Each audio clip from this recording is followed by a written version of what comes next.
दिल ने फिर याद किया। उर्दू जबान का हिंदुस्तानी सिनेमा में अहम रोल रहा है। आज भी अगर यादगार गाने तस्वुर किए जाते हैं, उनमें उर्दू का अमलो दखल बहुत रहा है। आपको नहीं लगता कि अगर उर्दू को हिंदुस्तानी सिनेमा से निकाला जाए तो एक खालीपन आ जाएगा इसमें, अलावा इसके सिनेमा नहीं रहेगा। उर्दू जो है वो कितना उसका दिल बड़ा है कि उसने हर जुबान से कुछ न कुछ लफ्ज लेके अपने आप को इतना एनरिच किया। कैसे निकालेंगे आप? हर मजहब में, हर जाति में बजता मेरे इश्क का डमरू है। वाह, मेरा नाम जुबाने उर्दू है। एक पल का जीना फिर तो है जाना। जब आपने बॉलीवुड ज्वाइन किया, पहली फिल्म जो आपकी आई तो बस कहो ना प्यार है जी। ऐ मेरे दिल तू गाए जा। अब मैं आ रही हूँ, ए आए आओ आए आ। यहाँ पे कुछ नहीं है, सिर्फ ए आए आओ आए आ। तो ये ए आए आओ आया क्यों फिर खाली छोड़ा गया? ऐ मेरे दिल तू गाए जा, जीवन जोत जगाए जा। और मैं खुद तारीफ करूं अपनी तो राजेश रोशन साहब बहुत खुश हुए, लेकिन लकी अली, ऋतिक रोशन, राकेश रोशन, इन सब लोगों ने एक सजेशन दिया कि ये मॉडर्न गाना है, यंगस्टर का है, ए आए आ ओ का बहुत मतलब होगा। और हम लोगों ने उनकी बात समझी और वो सच थे। करेक्ट। जीवन जो जगाए जा इरेज हुआ और उसकी जगह ए आए आओ आए आ।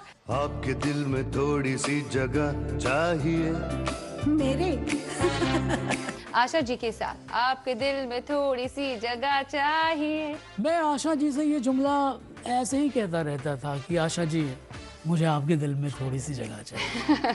तो वो गानों में तब्दील हो गया और बहुत खूबसूरती से तब्दील हुआ। दिल ना दिया। अगर हम ये कहें कि आपका कॉन्फिडेंस जो है राजेश रोशन ने बढ़ाया तो गलत नहीं होगा। सच है। दिल ने फिर याद किया। मेरी शहरों शहरों खुशबू है, मेरा नाम ज़बाने उर्दू है। कितना खूबसूरत शेर है। अब आप सोच रहे होंगे ये शेर किसी नौवर शायर ने लिखा होगा। जी हाँ, आप बिल्कुल गलत नहीं है। चलिए आज आपको वाकिफ ही करवा देते हैं इस शायर से। खैर ये सिर्फ शायर नहीं है, महज शायरी तक ही ये सीमित नहीं रहे हैं। इन्होंने फिल्मों के लिए भी बहुत ही उम्दा गीत लिखे हैं। आपने ज़रूर देखी होगी, Guinness book of world record में उस फिल्म का नाम दर्ज है मैक्सिमम अवार्ड्स पाने के लिए। मैं बात कर रही हूँ कहो ना प्यार है की। उसके अलावा कृष्ण में भी, और अलावा उसके और भी उम्दा गीत और दिलफरेब नगमे इन्होंने दिए हैं। खैर सबसे बड़ी बात तो ये है, ये उन शायर हजरातों में से है जो बेगरज है, जो अपने लिए नहीं जीते, सिर्फ दूसरों के लिए जीते हैं। ये मोहब्बत से बेइंतहा मोहब्बत करते हैं। ये है विजय अकेला साहब, और आज के दिल ने फिर याद किया में हमारा हिस्सा बने हुए हैं। अपनी जिंदगी के अलग पहलुओं पर बातें तो करेंगे ही करेंगे, साथ ही साथ पर्दा उठाएंगे उन खासम खाशार हजरातों की जिंदगी पर से जो अपने आखिरी अय्याम में इनके साथ रहे, इनके काफी क्लोज रहे। चलिए बातें हो जाए, आइए मिलवाते हैं आपको। विजय अकेला जी, आपको बहुत बहुत स्वागत है हमारे। प्रणाम, बहुत शुक्रिया। इतना खूबसूरत शेर, इतना खूबसूरत शेर। उर्दू जबान से आपकी पहली से ही बहुत ज्यादा दिलचस्पी रही है। हालांकि अगर हम ये कहें कि उर्दू में आपने पढ़ाई लिखाई नहीं की, एमए इन इंग्लिश लिटरेचर हैं आप, बावजूद इसके नगमों में आपने उर्दू का बहुत ही खूबसूरत तरीके से इस्तेमाल किया है, उर्दू शब्दों का, जी जी जी जी, अल्फाज का। तो उर्दू के साथ सबसे पहले आप जो मुंसलिक रहे, जबकि उर्दू में पढ़ाई लिखाई नहीं की, ये क्या था? क्या बचपन से शायर हजरात को आपने पढ़ा, आप उनसे मुतासिर थे? उर्दू के साथ आपकी वाबस्तगी कैसे जुड़ी? बहुत शुक्रिया आपका। पहले जो उर्दू पे नज़्म आपने, जिसके दो जुमले आपने कहे, हाँ। दो मिसरे कहे आपने, बल्कि उसको मैं थोड़ा आगे करेंगे। हाँ, मेरे शहरों शहरों खुशबू है, मेरा नाम ज़ुबाने उर्दू है, हर रुख पे मेरी रौनक है, हर लब पे मेरा जादू है, मेरे शहरों शहरों खुशबू है, मेरा नाम ज़ुबाने उर्दू है। मैं फूलों में, मैं कलियों में, मैं हुस्न इश्क की गलियों में, मैं रिंदों की रंग रलियों में, मैं हूँ तहजीब की डलियों में। मेरा पहलू वफा का पहलू है, मेरा नाम ज़ुबाने उर्दू है। उर्दू ज़ुबान आगे कहती है, सुनिए मेरी नज़्म के ज़रिए, मैं दिल्ली के दिलदारों में, वाह, मैं दक्कन के मल्हारों में, वाह। मैं लखनऊ के बाजारों में, मैं मुल्क के खिदमतगारों में, मेरा जिक्र वतन में हरसू है। मेरा नाम जुबान उर्दू है। परदेश में पी की पाती में, आंगन में दीप की बाती में, इस देश के खेत की माटी में, हर मजहब में, हर जाति में बजता मेरे इश्क का डमरू है। वाह, मेरा नाम जुबान उर्दू वाह, है। आपने मुझे बहुत इमोशनल कर दिया। इतनी खूबसूरत तरीके से उर्दू की तारीफ मैंने कभी नहीं सुनी है। बहुत ही खूबसूरत। बहुत शुक्रिया। तो और आप इसको आगे बढ़ाते हैं, मुझे ये कहिए कि उर्दू जुबान के साथ इतना इतना लगाव किस तरीके से हुआ, किस वजह से हुआ, सबब क्या रहा? जी जी जी, आपने अभी कहा कि मेरी पढ़ाई हिंदी और अंग्रेजी में हुई है, सही है। लेकिन ये जो पढ़ाई मेरी गली कूचों में हो रही थी उर्दू के माध्यम से, उसको क्या कहेंगे? ये जो मेरी पढ़ाई सिनेमा के माध्यम से, ये जो मेरी पढ़ाई गानों के माध्यम से, रेडियो के माध्यम से हो रही थी, उसको क्या कहेंगी आप? नजरअंदाज नहीं कर सकते। नहीं, बिल्कुल नहीं। और in due course of time आगे ये हुआ कि वो पढ़ाई मेरी ऐसे रह गई और ये उर्दू की पढ़ाई ऐसे हो गई। क्या साउंड है उर्दू के वर्ड्स का, क्या शायरी है उर्दू, ओ गॉड, क्या गाने हैं, जी। और क्या जुबान है जिसका विलन कट्टरवाद है। किसी भी दूसरी जुबान में, वर्ल्ड के सारे जुबानों को आप रख दीजिए सामने, क्या हिंदी, क्या अंग्रेजी, क्या अरबी, क्या फारसी, क्या सिंधी, क्या फ्रेंच, कट्टरवादिता का विरोध जितना उर्दू करता है उतना किसी ने नहीं किया है। आप कहेंगे तो मैं दर्जनों एग्जाम्पल्स अभी दे इतिहास दूंगा। गवाह है, बिल्कुल सही। बिल्कुल। शुरुआत से ही जैसे आपने कहा इतिहास गवाह है, हमें भी पता है हमारी हिंदुस्तानी सिनेमा को आला बनाया है, उसका मय्यार, अगर गानों का मय्यार अगर आला रहा है, आला दर्जे का रहा है, तो इन शायर हजरात की ही वजह से। अब देखिए अदब से ही लोग आए और उन्होंने अच्छे अच्छे नगमे दिए। बिल्कुल। अब देखिए आप शुरुआत से ही, अब आपने खुद ही जानिसार अख्तर साहब की बात की, उनके लिए आपने काफ़ी कुछ लिखा है, कंपाइल की है उनकी शायरी और हमारे सामने रखा है। और आनंद बख्शी साहब बजाते खुद उर्दू से कितनी दिलचस्पी रखते थे। जी जी। शुरुआत में तो उर्दू से ही उन्होंने शुरू किया, बाद में उन्हें लगा कि आम फाम जबान का ज्यादा इस्तेमाल होना चाहिए जी। और वो छोड़िए साहिल लुधियानवी साहब, उन्होंने किस उरूज पे पहुंचाया है उर्दू शायरी को, उसका मय्यार गिरने नहीं दिया कभी भी अपने जी गानों में। जी जी। देखिए आपने जानिसार अख्तर साहब की बात की। हाँ, जानिसार अख्तर साहब कहते हैं, मैं तुम ही से पूछती हूँ मुझे तुमसे प्यार क्यों है, कभी तुम दगा न दोगे मुझे एतबार क्यों है। हाँ। ये क्या जुबान है। आपने साहिर की बात की, साहिर तो उर्दू शायरी का सबसे बड़ा शायर है। मुजर साहब को नहीं बुला सकते हम। बिल्कुल नहीं। और आनंद बख्शी साहब के बारे में आपने जो बात कही, तो मैं आपको बता दूं, आपको मालूम ही होगा कि वो सिर्फ उर्दू में लिखते थे, हाँ जी, उर्दू की किताबें पढ़ते थे। जब जावेद अख्तर साहब ने अपनी तरकश उनको भिजवाई तो उन्होंने कहा कि जावेद मुझे उर्दू वाली तरकश दो। उर्दू जबान का हिंदुस्तानी सिनेमा में अहम रोल रहा है। आज भी अगर यादगार गाने तस्वुर किए जाते हैं, उनमें उर्दू का अमलो दखल बहुत रहा है। कहीं ना कहीं इस बात पर भी ये बात आ जाती है, क्योंकि हमें आपकी फिल्मों पर भी जरा रोशनी डालनी है, अपने व्यूअर्स तक पहुंचाना है। लेकिन अब उर्दू का जिक्र छिड़ ही गया है, आपको नहीं लगता कि अगर उर्दू को हिंदुस्तानी सिनेमा से निकाला जाए तो एक खालीपन आ जाएगा इसमें, अलावा इसके सिनेमा नहीं रहेगा? आप निकाल नहीं सकती, आप निकाल ही नहीं सकती। कोशिश की है लोगों ने, वो सब कोशिश नाकाम फेल हो रही। गई है, नाकाम हो गई है। कैसे निकालेंगी? एक जुमला बोलिए आप, उसमें कितनी उर्दू है, और उर्दू जो है वो कितना उसका दिल बड़ा है कि उसने हर जुबान से कुछ ना कुछ लफ्ज लेके अपने आप को इतना एनरिच किया। कैसे निकालेंगी आप? ये महलों, ये तख्तों, ये ताजों की दुनिया, आप इसको हटा देंगी इस तरह की जुबान को? नहीं हट सकता। या आसान जुबान की बात करें, हो ही नहीं सकता। जी, यार से गम कह के तो खुश हो, लेकिन तुम ये क्या जानो, तुम दिल का रोना रोते थे, वो दिल में हंसता होगा, इसमें क्या मुश्किल है? और कितनी सहजता से, ऐसा लग रहा है ना कि पानी जो है वो बहाव की तरह जा रहा है, बिना किसी रोक के। ये लोगों ने चाहा, जब ही उर्दू है जो फिल्मों में आया, कैसे निकालेंगी आप? लोगों की चाहत के बगैर काम करेंगी, उनके अगेंस्ट काम करेंगी? आपको लगता है कि जब जब उर्दू को फिल्मों से, गानों से निकालने की कोशिश की गई, तब तब इसका मय्यार, शायरी का मय्यार गिरता हुआ नजर आया? जी जी जी जी। मानते हैं आप इस बात को? कई कई हिंदी के भी शायरों ने, कवियों ने बहुत अच्छा काम किया है और उनकी भी प्रशंसा होनी चाहिए। जैसे कि शैलेंद्र साहब ने बहुत अच्छा काम जी बिल्कुल बिल्कुल किया और बहुत अच्छा काम राजन किया कृष्ण है। साहब को हम नहीं भुला जी सकते, बिल्कुल उन्होंने भी बिल्कुल बहुत बिल्कुल बेहतरीन काम किया। जी बिल्कुल बिल्कुल। लेकिन कहीं ना कहीं वो इन शायर हजरात से ही मुतासिर थे, उर्दू अदब नवाजों से भी मुतासिर जी थे। वी शांताराम की फिल्मों में जो हिंदी कविताओं का इस्तेमाल हुआ है बहुत अनोखा है, उसको हम नहीं भुला सकते। आपने शैलेंद्र जी का नाम लिया, किसी की मुस्कुराहटों पे हो निसार, किसी के वास्ते हो दिल तेरे में। दिल में प्यार। जी ना, ऐसी कैसे कला। बुलाएंगे, कैसे बुलाएंगे? कर- गोल्डन एरा वही तो था हमारा जिसमें हिंदी भी उर्दू भी सब एक भाई बहन बन के काम कर रहे थे। और हम मतलब इस निष्कर्ष पे हम पहुंच गए कि अगर हर एक भाषा को ऐसे रंग रूप में ढाला जाए कि सब मिलकर काम करें, करेक्ट, है ना, तब ज्यादा अच्छा महसूस होता है, प्रभावशाली तो हो हाँ प्रभावशाली होता है। तो खैर ये तो उर्दू की बात रही। हमें पता है कि उर्दू के बगैर हम कल्पना ही नहीं कर सकते हिंदुस्तानी फिल्मों के नगमों की।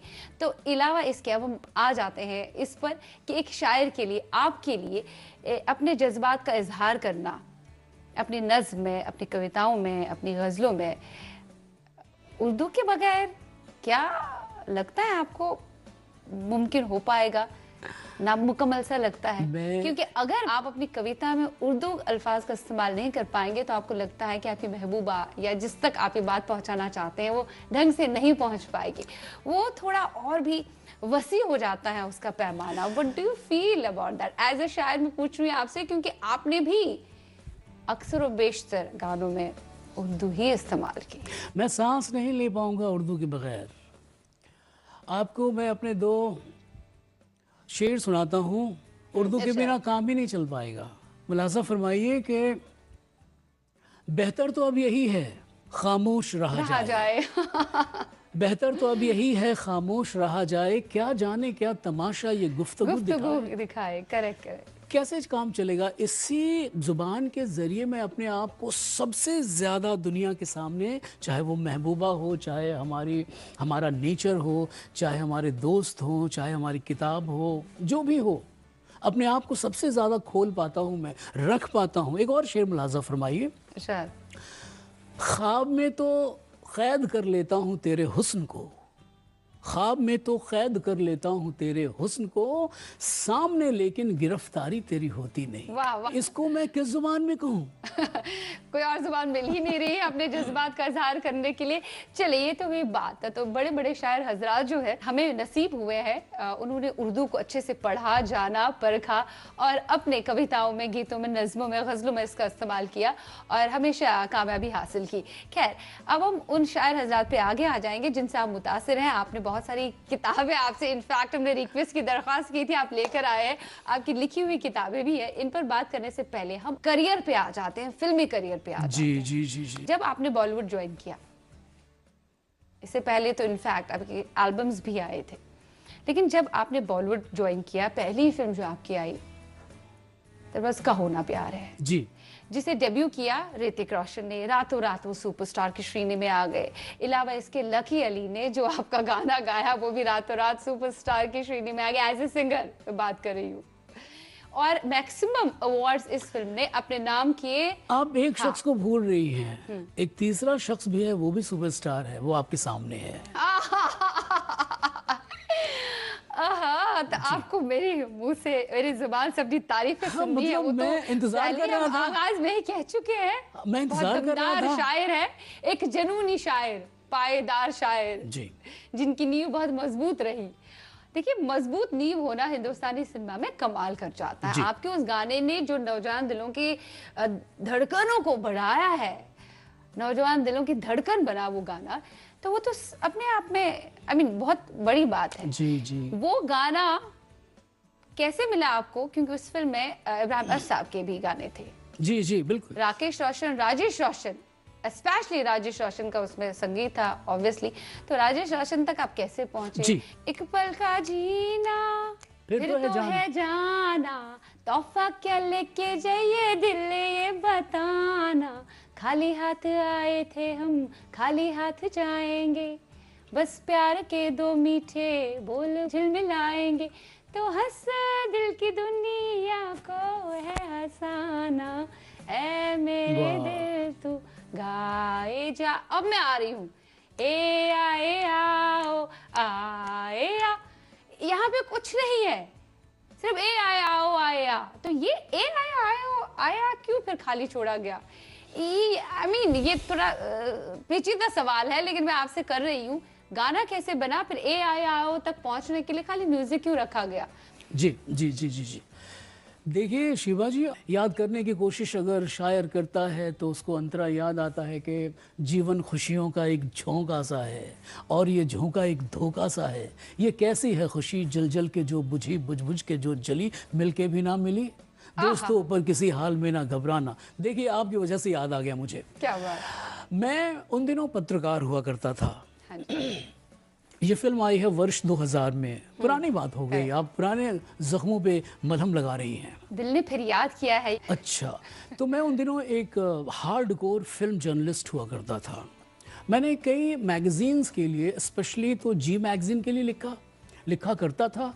फिल्म फेयर हो, बहुत सारी मैगजीन्स में मैंने लिखा, न भारत टाइम्स हो, बहुत सारे, और बम्बई के बाहर के अखबारों में भी।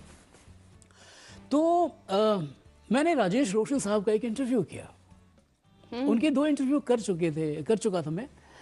तो हुआ यूं कि मैं बैठा हुआ था उनके म्यूज़िक रूम में और एक तीसरे इंटरव्यू की तैयारी कर रहा था।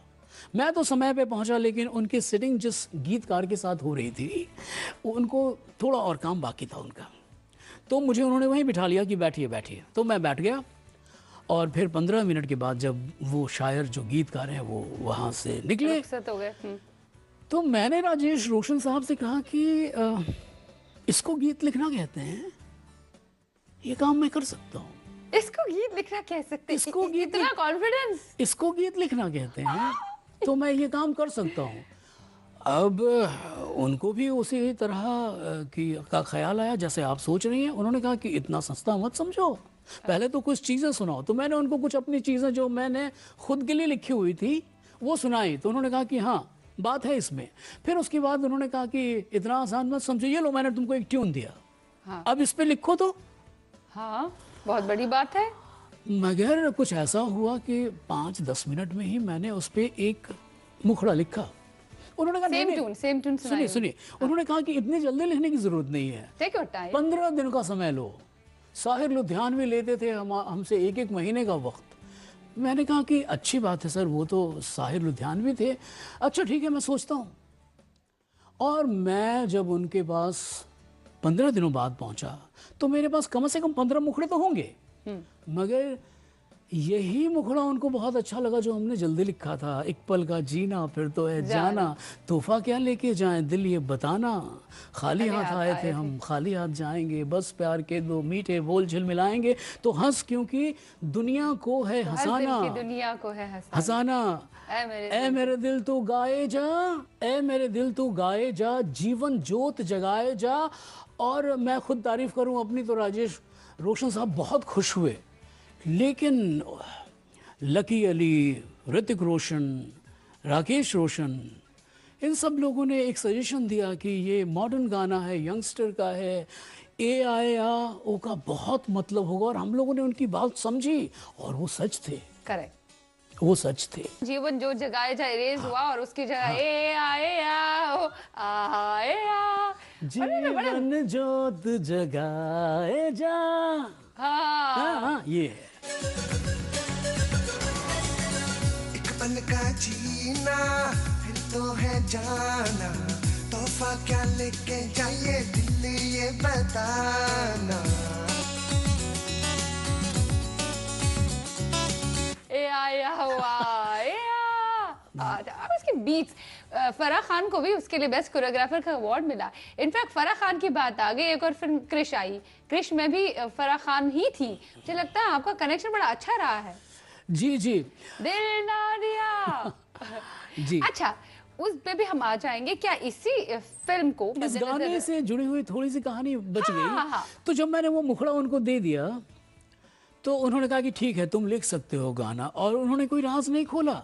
मुझे लगा कि हमारी परीक्षा हो रही थी जिसमें मैं पास हो गया। और फिर एक दिन उन्होंने कहा कि संडे का दिन है, आप आ सकते हैं। मैंने कहा हाँ बिल्कुल आ सकता हूँ, आइए ज़रा 11 बजे सुबह। और जबकि तब तक गाना फाइनलाइज नहीं हुआ था, उन्होंने हमें सुना। मालूम ही नहीं है कि ये फिल्म का गाना है। हमें मालूम है कि उन्होंने परीक्षा लिया जिसमें मैं अच्छा, उत्तीर्ण हो उन्होंने गया। एग्जाम ले लिया हमसे बस। और अब जब बात हो या ना संडे हो वो तो पता नहीं। संडे के रोज पहुंचा 11 बजे, यूजुअली शाम की मीटिंग हो और सिटिंग्स होती हैं, तो देखता क्या हूँ कि वहाँ पे ऋतिक रोशन साहब ऑलरेडी बैठे हुए हैं, राकेश बैठे हुए हैं, फराह बैठी हुई हैं, लकी अली बैठे हुए हैं। और मुझे समझ में आ गया कि ओ दाल में कुछ काला काला है। है, यहाँ तो पूरी दाल काली है। और मैं समझ गया कि ओहो वो ऋतिक जो मेरे साथ, बल्कि हम लोग साथ साथ एक डांसिंग स्कूल में डांस सीखा करते थे। मैं बहुत पुअर स्टूडेंट हूँ डांस का, बहुत ही पुअर, और वो अमेजिंग थे, तो मैं उन्हीं को देखा करता था। और मुझे बड़ी खुशी हुई कि ये गाना मैं लिख रहा हूँ, जो हमारे डांसिंग में पार्टनर हैं, पार्टनर तो नहीं कह सकते, वहाँ पे सीख रहे हैं वो भी। तो ऐसा हुआ। जी आप कुछ कह रही थी। आपके तो पाँव जमीन पर नहीं रहे होंगे तब। वो गाना याद आ गया होगा, आज कल पाँव जमीन पर नहीं पड़ते मेरे। ये जरूर याद आएगा, बड़े खुश हुए होंगे। उसके बाद आपका कॉन्फिडेंस और बढ़ गया। अगर हम ये कहें कि आपका कॉन्फिडेंस जो है राजेश रोशन ने बढ़ाया, और तो गलत नहीं होगा। दरअसल उन्होंने कई सारे लोगों को प्रेरित भी किया और उनका कॉन्फिडेंस बढ़ाया, उनके अंदर खुद एतमादी जगाई, और आपके अंदर ऑलरेडी बहुत ज्यादा कॉन्फिडेंस था, वो अभी भी दिख रहा है। अच्छा लग रहा है। नए लोगों को बहुत चांस देते हैं। हाँ। उदित नारायण साहब को चांस देने वाले वही हैं। बहुत सारे लोगों को मुतारिफ करवाया उन्होंने। खैर ऐसा तो होना चाहिए, हुनर को पहचानने की सलाहियत होनी चाहिए, उनमें बड़ी अच्छी सलाहियत थी। खैर इसी बात के साथ अब हम आगे बढ़ते हैं। अलावा उसके उन्होंने फिर आपको एक और गाना कुछ इसी तर्ज का कृष्ण में भी दिया, उसकी क्या कहानी है? कृष्ण में भी एक डांसिंग सॉन्ग चाहिए था, डांस सॉन्ग चाहिए था, तो याद आ गई उस पूरी टीम को कि भाई एक बंदा है, क्यों नहीं विजय अकेला को बुलाया जाए। और फिर हमने उसका डांस सॉन्ग लिखा। हाँ। ये इतनी सी कहानी है।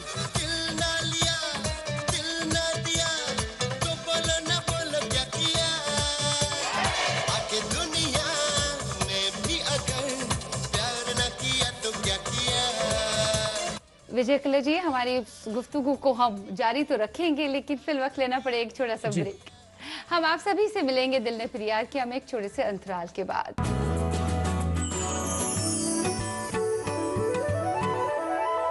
दिल ने फिर याद किया।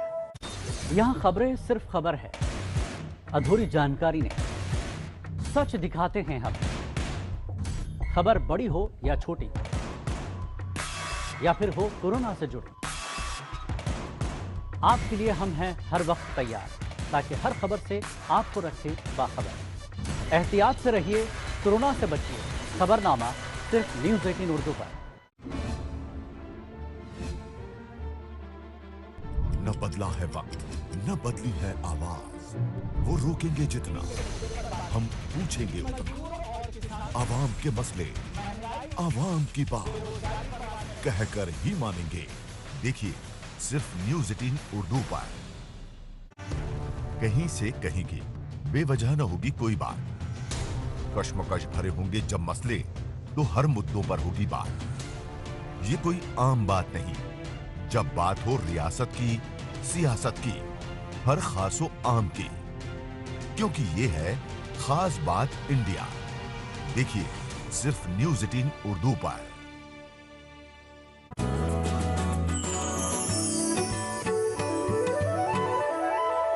दिल ने फिर याद किया। ब्रेक के पार आप सभी का तहे दिल से इस्तकबाल है, स्वागत है आप ही के फेवरेट चहीता पसंदीदा प्रोग्राम दिल ने फिर याद किया में। आज हमारे इस प्रोग्राम की जीनत जो शख्सियत बने हुए हैं, इन शख्सियत का नाम है विजय अकेला जी। बहुत ही बेहतरीन लिरिक्स राइटर है, नगमे निगार है और शायर भी है, और बहुत ही बेहतरीन इंसान भी है। आइए इनसे महवे गुफ्तगू होते हैं। कभी महसूस हुआ राजेश रोशन के पास गए, कहा कि ये तो मैंने बड़ी इजी लिखा, आपने मेरा एग्जाम ले लिया, मैं 2 मिनट में पास हो गया, मैंने आपके लिए लिख दिया, ये तो मेरे लिए कुछ बड़ी बात नहीं है, मुझसे रोमांटिक गाने लिखवाइए, जज्बात से भरे गाने लिखवाइए। ये सवाल कभी पूछा उनसे तो जवाब क्या मिला आपको उसके एवज में? मैंने राजेश रोशन साहब के लिए और सानू साहब के साथ एक एल्बम किया है, कहना तो है। उसमें रोमांस की बात थी। उसके बाद और भी 2-3 एल्बम किए हैं। एक अविनाश साहब हैं सिंगर, जो कृष्णा स्टूडियो के मालिक भी हैं, उनके लिए रोमांटिक गाना ही किया। लेकिन आप ये सवाल पूछा होगा जरूर आपने, या अपनी अना को आपने अपने तक ही सीमित रखा, महदूद रखा? नहीं पूछना। देखिए, दो बातें हैं। हाँ। 2 बातें हैं जो मैं आपके साथ खुल के कहना चाहता हूँ। एक बात तो ये है कि मैं मैं अगर लोगों के पास ज्यादा जाऊं कि मुझसे काम करवा लीजिए, ये देखिए मेरा गाना इतना बड़ा हिट है, मुझसे काम आप रोमांटिक गानों का करवा लीजिए, अगर मैं ये कहूँ, हाँ, तो मेरी जो शायरी है ना, हाँ, वो मुझसे रूठ जाती है। हाँ। वो क्या कहती है मुझसे? वो मुझसे कहती है कि तुम इस तरह से लोगों के पास क्यों जा रहे हो? मैं तुम्हें दौलत से, शायरी की दौलत से लवरेज कर रही हूँ, इतना मकाम दे रही हूँ, और तुम यहाँ वहाँ जा रहे हो। मैं उनको समझाता हूँ शायरी को कि ये बड़े बड़े लोग हैं और मैं बहुत छोटा हूँ, जाने दीजिए। शायरी कहती है नहीं नहीं नहीं नहीं, आने दीजिए उनको। तो एक तो ये बात है, और दूसरी बात क्या है कि मैं बहुत ही केयरलेस किस्म का इंसान हूँ, अपनी जिंदगी को बहुत सीरियसली लेता नहीं हूँ। हाँ, तभी मैंने कहा ना, बेलोस है आप, सेल्फ सेंटर्ड नहीं है। जरिया चाहे शायरी हो, जरिया चाहे मौसीकी, जरिया चाहे शायरी हो, जरिया चाहे मौसीकी, जिंदगी को भूलना ही है असल में जिंदगी। तो आप मेरी बात पे यकीन कीजिए, मैं ज्यादा सीरियसली इस जिंदगी को लेता नहीं हूँ कि मुझे कहाँ जाना चाहिए, मुझे क्या करना चाहिए। अपनी शायरी में गुम रहता हूँ, औरतों की इज्जत करता हूँ। वाह, औरतों की इज्जत पे आपने कही बात। हसीनाओं से इश्क करता हूँ। ये सब जो शायरों का काम है। शराब नहीं पीता, शराब पे लिखता जरूर हूँ। मतलब अच्छी अच्छी आदतें हैं आपकी। हाँ। खैर, आपने बहुत अच्छी आदतें अपनी बताई। ये आदतें एक शायर के लिए बहुत मददगार साबित होती है। उसकी जर्नी, उसका सफर काफी लंबे अरसे तक चलता है। और इसी बात पर मुझे बात याद आ गई, आपने कहा कि औरतों की रिस्पेक्ट, इज्जत और उनका एहतराम बहुत आप करते हैं। आपकी शायरी में औरतों की बहुत अच्छी जगह है। औरतों के ऊपर जो आपने कविता लिखी है, अक्सर बेशतर सुनाते हैं जी, कि अपने जज्बातों को क्यों रोक रही हैं आप, इसके लिए आप नहीं बनी थी। आपको अपना नक्शा खुद तैयार करना था, आपको अपनी हिम्मत को और उड़ान देना चाहिए था, लेकिन अचानक से आप क्यों गिरती हैं? अचानक से आप क्यों अपने हौसले को डगमगाती हैं? आप गिर के संभलने की शक्ति रखती है। जी जी जी। देखिए, 2 लोगों को इस दुनिया ने दबा के रखा हुआ है। हाँ। दोनों दबने वाले में से नहीं है, दबने वालों में से नहीं है, सही कहा, और जगह बना रहे हैं अपनी। एक औरत, दूसरा बच्चा। जिसको देखो बच्चों को दबा रहे हैं, जिसको देखो औरतों को दबा रहे हैं। ये दोनों नहीं दबने वाले हैं। बहरहाल मैंने दोनों में नज़में कही हैं, लेकिन इस वक्त में औरत की नज़्म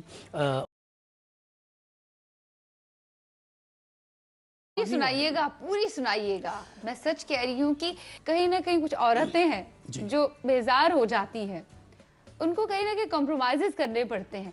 वो शायद अपना अस्तित्व वापस तलाशेंगी, वो शायद अपने आप को और भी उभारेंगी, वो शायद अपनी कुव्वत को और भी बढ़ावा देंगे, वो शायद अपने जहन में उन ख्यालों को लाएंगे जो ख्याल उन्हें कभी ना कभी पर्दे में रखने होते हैं। आप तो खुद शायरी कर रही हैं। नावज़ है। कहीं ना कहीं शेर व शायरी के साथ मुंसलिक हूँ, लेकिन प्लीज खुद एतमादी जगाने के लिए वो शायरी तो आज कहनी ही पड़ेगी आपको। इजाजत है? हाँ, इजाजत है। इरशाद। ये एक नज्म है, और नज्म है तो उन्वान है, और उन्वान है औरत। चलते चलते रुक गई क्यों, चलते चलते रुक गई क्यों, आगे बढ़ना था तुझे। चलते चलते रुक गई क्यों, आगे बढ़ना था तुझे। तू है औरत, अपना चेहरा खुद ही गढ़ना था तुझे। वाह। तू तो कमजोरों की तरह जुल्म सहने लग गई, तू तो कमजोरों की तरह जुल्म सहने लग गई, जबकि अपने हक की खातिर खूब लड़ना था तुझे। वाह। शेर सुनिए कि जब नशे में दे रहे थे वो तलाकों पे तलाक, जब नशे में दे रहे थे वो तलाकों पे तलाक, एक तमाचा जोर का गालों पे जड़ना था वाह तुझे। वाह वाह वाह, एक तमाचा जोर का गालों पे जड़ना था तुझे। तूने पढ़ ली हर इबारत तुझसे जो मंसूब थी, तूने पढ़ ली हर इबारत तुझसे जो मंसूब थी, पर जो ना लिखा गया था वो भी पढ़ना था तुझे। वाह। और शेर सुनिए कि रूठ कर फिर मान जाने की अदा अच्छी है, पर रूठ कर फिर मान जाने की अदा अच्छी है, पर एक दिन तो अपनी जिद पे खुद ही अड़ना था तुझे। वाह वाह, कमबख्त, क्या अब तो लिखा मारी, आपने। शुक्रिया, अब तो मारी जा रही है कोख के अंदर भी तू, अब तो मारी जा रही है कोख के अंदर भी तू, अब भला क्यों चुप है बैठी, अब झगड़ना था तुझे। वाह वाह। जाग जा अब नींद से गर नींद पूरी हो गई, कैसा तमतमा गया है मेरा चेहरा, माफी चाहते हैं। जाग जा अब नींद से गर नींद पूरी हो गई, भूल मत कि दरिया बन पर्वत पे चढ़ना था तुझे, तू है औरत अपना चेहरा खुद ही गढ़ना था तुझे। आपने मुझे इमोशनल कर दिया। गॉड प्रॉमिस हमारे साथ जो भी औरतें होंगी जो अपने आत्मविश्वास को और जगाना चाहती हैं, अपने आप को बुलंद करना चाहती हैं, बुलंदियों पे देखना चाहें, उनको मेरा सलाम और उन सभी को मेरा प्रणाम, मेरा प्रणाम सभी को। और आपकी इस कविता से, इस नज्म से आपको नहीं पता कि लोगों के दिलों पर क्या असर कर जाएगा ये। बहुत ही अच्छा, खूब लिखा है। अब वाकई में आपने ये सबूत पेश किया कि औरतों के लिए आपके दिल में कितनी इज्जत है, और अपनी शेर व शायरी में भी उन्हें आप जोड़ते हैं। खैर, औरतों की बात करें तो औरतों के लिए साहिर साहब ने भी बहुत कुछ लिखा, और साहिर साहब को हम नहीं भुला सकते। और कहीं ना कहीं आप साहिर साहब की कविताओं से, उनकी शायरी से भी मुतासिर रहे हैं। उन्होंने जो औरत के एहतराम में कहा है, उन्होंने जो औरत को अपनी शायरी में एक जगह दी है, उसका भी बहुत ही अच्छा मकाम है, आला रुतबा है। साहिर साहब की पोइट्री के जरिए जो सोच पैदा होती है, उस पे बेस्ड मैंने एक वेब सीरीज की स्क्रिप्ट लिखी है जो कि 8 एपिसोड में डेल्ट है। उसका नाम है ये दुनिया अगर मिल भी जाए तो क्या है।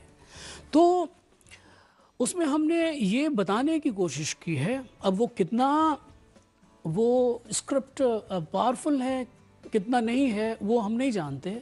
उसमें हमने ये बताने की कोशिश की है कि साहिर की शायरी न सिर्फ बम्बई के लोगों की ज़िंदगी बल्कि इंटरनेशनल जितने प्रॉब्लम्स हैं उन सब से निजात दिला सकती है।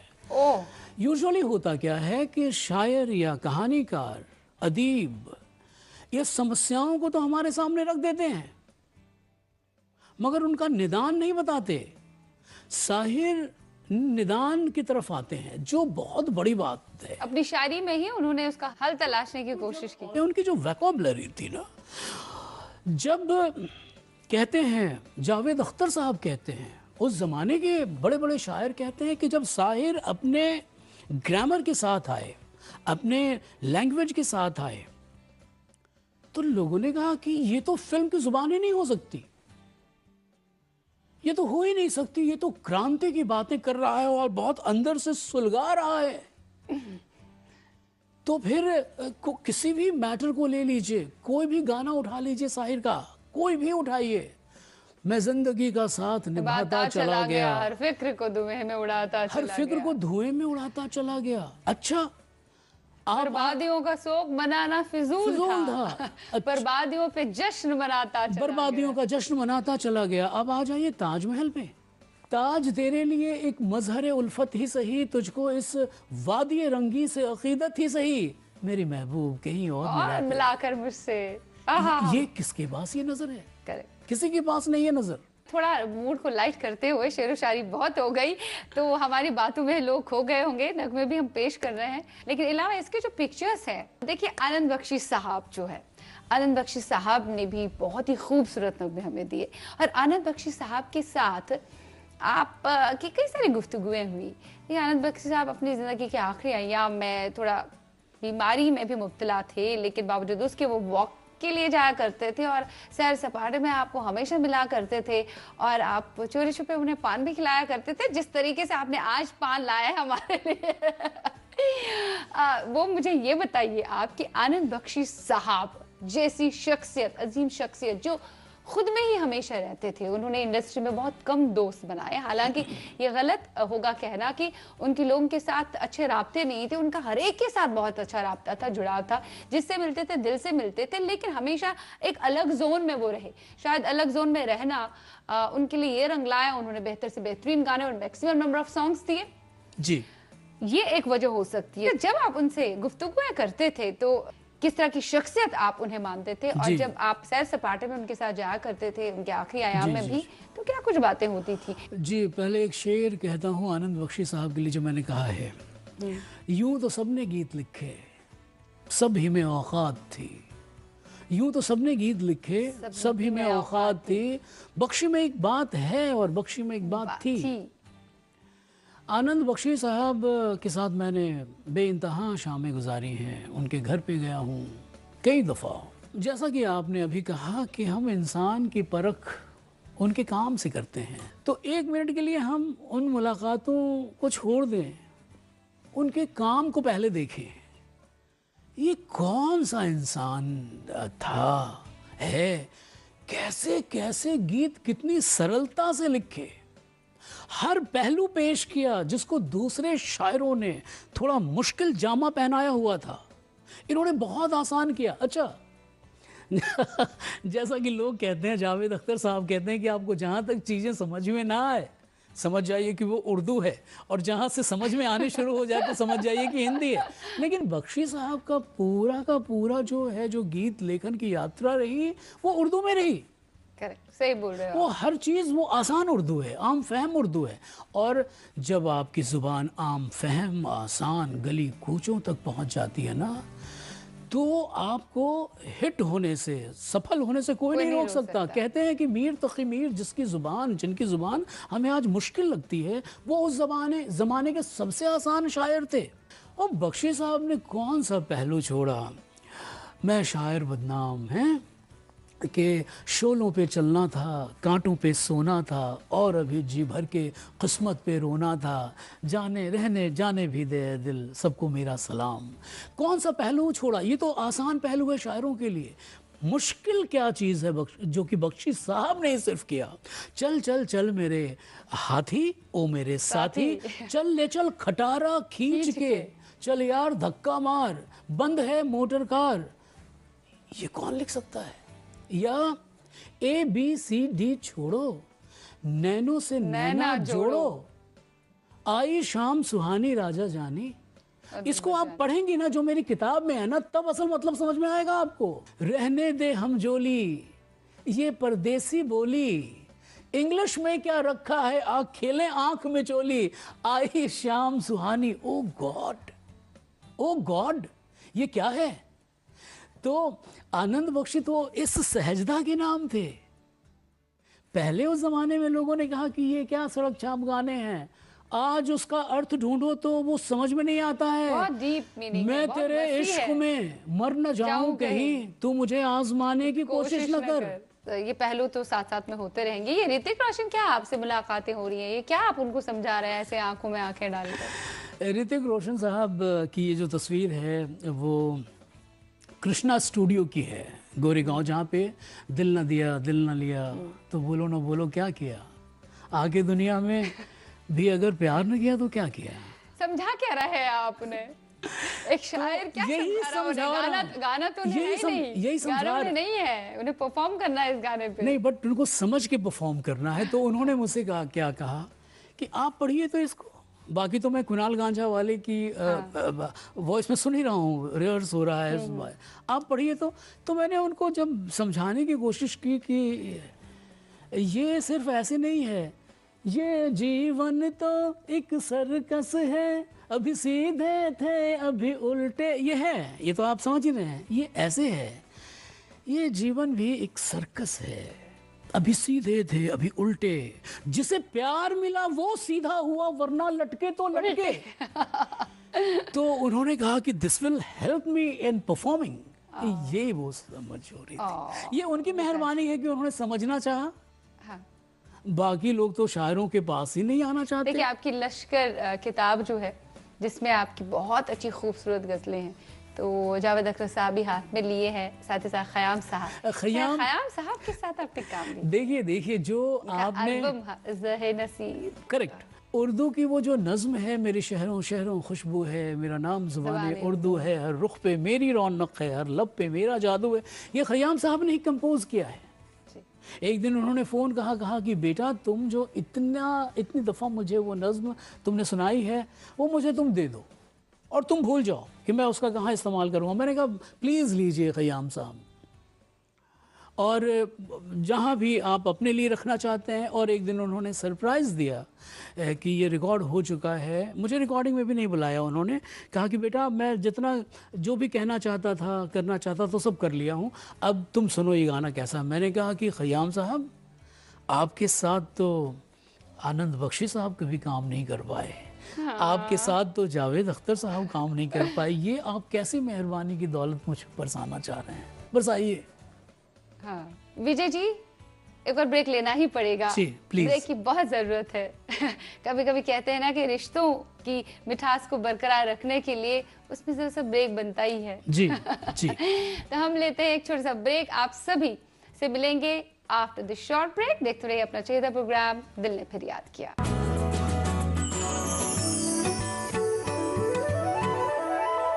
दिल ने फिर याद किया। यहाँ खबरें सिर्फ खबर है, अधूरी जानकारी नहीं, सच दिखाते हैं हम। खबर बड़ी हो या छोटी, या फिर हो कोरोना से जुड़ी, आपके लिए हम हैं हर वक्त तैयार, ताकि हर खबर से आपको रखें बाखबर। एहतियात से रहिए, कोरोना से बचिए। खबरनामा सिर्फ न्यूज़ 18 उर्दू पर। न बदला है वक्त, न बदली है आवाज, वो रोकेंगे जितना हम पूछेंगे उतना। आवाम के मसले, आवाम की बात, कहकर ही मानेंगे। देखिए सिर्फ न्यूज़ 18 उर्दू पर। कहीं से कहीं की बेवजह न होगी कोई बात, कश्मकश भरे होंगे जब मसले तो हर मुद्दों पर होगी बात। ये कोई आम बात नहीं, जब बात हो रियासत की, सियासत की, हर खासो आम की, क्योंकि ये है खास बात इंडिया। देखिए सिर्फ न्यूज़ 18 उर्दू पर।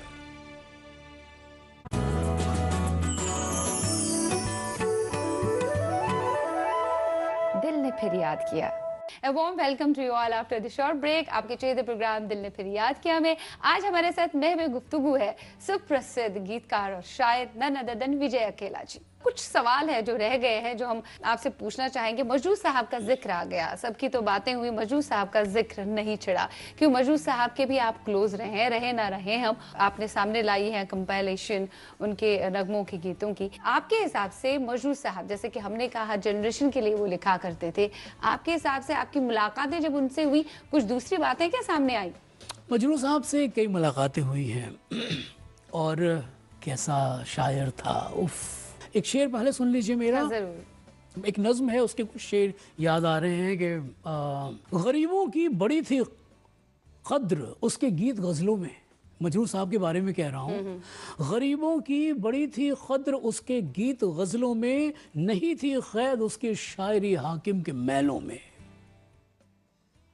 था वो मजरूह दिल सुल्तानपुर का रहने वाला था वो मजरूह दिल सुल्तानपुर का रहने वाला था कि जिसके शायरी में बस उजाला ही उजाला था। क्या बात है, लवली लवली, वेरी जी। नाइस। और मुलाकातों की जहाँ तक बात है तो पहले मैं वो बात कह दूं कि एक रोज़ जो आखिरी मुलाकात थी उनसे, मजरूह साहब से, जो हो नहीं पाई, हुई भी और नहीं भी हो पाई, क्योंकि उन्होंने 5 बजे शाम का वक्त दिया था और मैं कुछ शायरी के जो इंटरेस्टेड हमारे यूनिवर्सिटी ऑफ मुंबई के फ्रेंड्स थे, लड़कियां थी, लड़के थे, उनको भी साथ लेके गया और उन सब लोगों को मनाने में थोड़ा वक्त लग गया और 5:30 बजे हम पहुंचे तो वो बिल्कुल तैयार थे वॉकिंग के लिए। उन्होंने कहा नहीं, अब मैं आपके साथ बैठूंगा तो मैं आज का वॉक नहीं कर पाऊंगा, इतने पर्टिकुलर थे अपनी और डांट उनकी अच्छी लगी। बुजुर्ग से आप डांट सुन ले तो जिंदगी सफल हो जाती है। और मैं क्या पूछने गया था वो भी सुन लीजिए। उन्होंने जो गीत लिखा है ना, जाने वालों जरा मुड़ के देखो मुझे, एक इंसान हूं मैं तुम्हारी तरह, जिसने सबको रचा अपने ही रूप से, उसकी पहचान हूं मैं तुम्हारी तरह। उसमें क्या कहते हैं वो, इस अनोखे जगत की मैं तकदीर हूं, मैं विधाता के हाथों की तस्वीर हूं, इस जहां के लिए धरती माँ के लिए शिव का वरदान हूं मैं तुम्हारी तरह। मैं उनसे पूछने गया था कि शिव का वरदान को आप कैसे क्लैरिफाई करेंगे। और अब तो जिनसे पूछता हूं वो सब अंदाज ही लगाते हैं, कयास ही लगाते हैं। हाँ, वो जाते जाते रह गया, वो तो एक चीज रह गई। और उन्होंने बता दिया जाते जाते कि भाई समय की कीमत पहचानिए। हाँ, तो चलिए उसके बाद अपने समय की कीमत पहचानी होगी। आज अब हर किसी इवेंट में या कहीं भी आपको पहुंचना पड़ता है, वक्त से पहले ही पहुंचते हैं आप। कोई सिखा के तो जरूर गया आपको, और इन शायर हजरात ने आपको काफी कुछ सिखाया है, तभी आप इतने कदरदान हैं इनके, इतना प्यार और मोहब्बत इनसे करते हैं और उनके लिए काफी कुछ करते हैं आप बेगरज होकर। खैर, इसी बात के साथ जाते जाते एक सवाल रह गया था यहाँ, जैसे आशा जी के साथ, आपके दिल में थोड़ी सी जगह चाहिए, संजय दत्त साहब, आशा जी के साथ काम करना, क्योंकि आप लिरिसिस्ट थे, उनके साथ एक और महबूबा जिसमें उर्मिला मातूंडकर भी है वो गाना, तो उनके साथ काम करने के लिए आपके अंदर एक अलग तरह का जज्बा होना चाहिए। और वो कभी आपको डांट भी सकती हैं, कभी प्यार भी कर सकती हैं। आपने कुछ लिखा है, अगर उनको पसंद भी नहीं आएगा तभी भी बोलेंगे यार ये जमा नहीं यहाँ। तो उनके साथ एक्सपीरियंस रिकॉर्डिंग के दौरान, और वो तो खैर आपकी शायरी को बहुत पसंद भी करती हैं और आपके साथ काफी मजाक भी करती हैं। किस वे में उनका मजाक लेते हैं और जब वो डांटते हैं तो क्या कयामत करती है रिकॉर्डिंग सेशंस के दौरान उनके साथ, क्योंकि कई सारे गाने एल्बम्स आपने उनके लिए लिखे हैं, तो उनके साथ बताइए क्या किस्सा रहता है, किस तरह की शख्सियत आपके हिसाब से? आशा जी से मैं 2-3 तरहों से मिलता हूँ। एक प्रिंट मीडिया के जर्नलिस्ट के तौर पे मिला हूँ, एक रेडियो जॉकी के तौर पे मिला हूँ, एक शायर के तौर पे मिला हूँ और एक आशिक के तौर पे मिला हूँ। और इन चारों पहलुओं में मैंने डांट नहीं खाई है, सिर्फ उनका प्यार पाया। किस किस मकामों को पार करती हुई, कैसे कैसे नगमे गाती हुई वो यहाँ तक हैं और आज भी गाने को तैयार हैं। मैं बताऊंगा आशा एंड फ्रेंड्स का किस्सा, मगर उसके पहले मैं ये बताऊं कि हाल में उन्होंने एक फिल्म है an idiot and a beautiful liar, जिसमें वो मुजरा गा रही है आपके लिए। मुजरा गाया उन्होंने, जो कि आने वाला है। गाया है ऑलरेडी? आशा जी ने गाया है अभी अभी। Okay, very nice. हर वक्त उन्होंने मुझसे मोहब्बत की है और मैं तो फिदा हूँ उन पे। कितनी पावरफुल लेडी हैं, कितना समय को पहचानती हैं, जानती हैं, किस तरह अपने आप को मांझती रहती हैं। जी जी जी।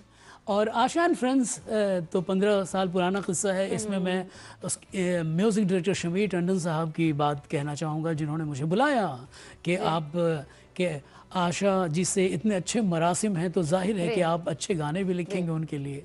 और फिर उर्मिला मातोंडकर और आशा जी या संजय दत्त और आशा जी के लिए गीत लिखा। और मैं आशा जी से ये जुमला ऐसे ही कहता रहता था कि आशा जी मुझे आपके दिल में थोड़ी सी जगह चाहिए। हाँ, तो वो गानों में तब्दील हो गया और बहुत खूबसूरती से तब्दील हुआ। आपके दिल में थोड़ी सी जगह चाहिए मेरे आपके दिल में थोड़ी सी जगह चाहिए, आपके दिल में थोड़ी सी जगह चाहिए। चाहिए चाहिए चाहिए चाहिए चाहिए चाहिए। आसने भी दीजिए न इतराइए, आसने भी दीजिए न इतराइए। चाहिए चाहिए चाहिए चाहिए चाहिए चाहिए। आपके गाने तो बहुत कमाल के हैं। बड़ा अच्छा लगा आप आए शो में और हमारी इस शो की जीनत बने।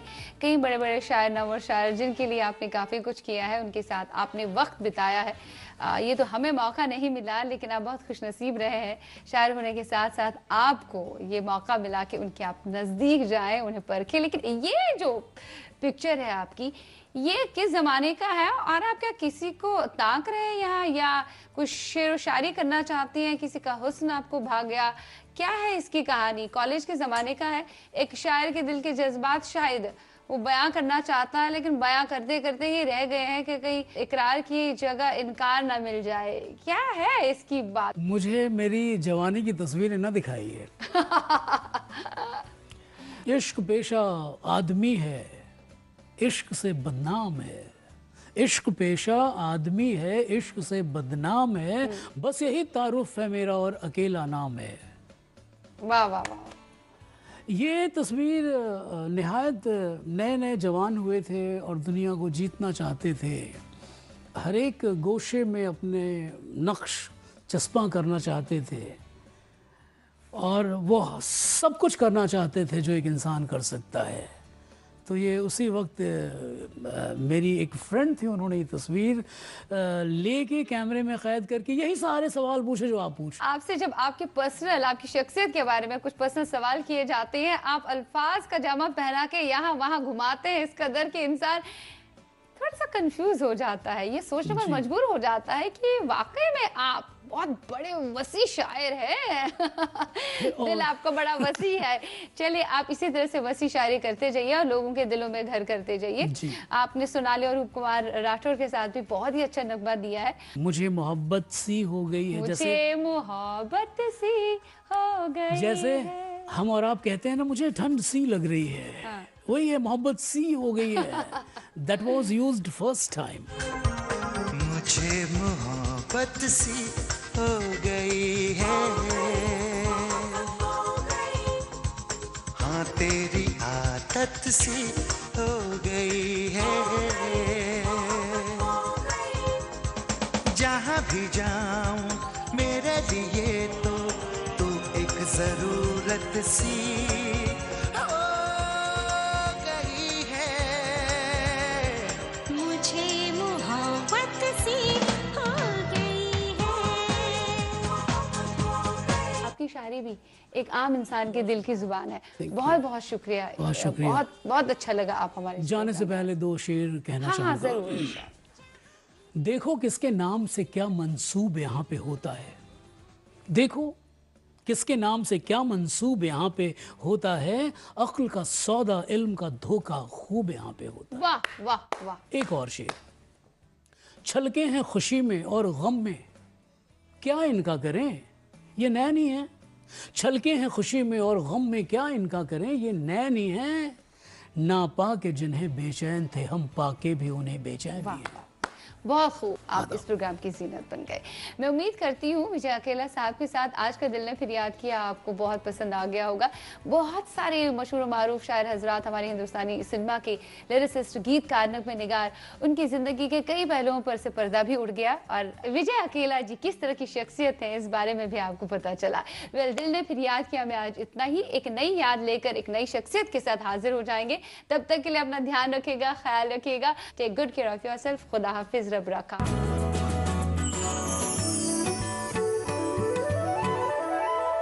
दिल ने फिर याद किया।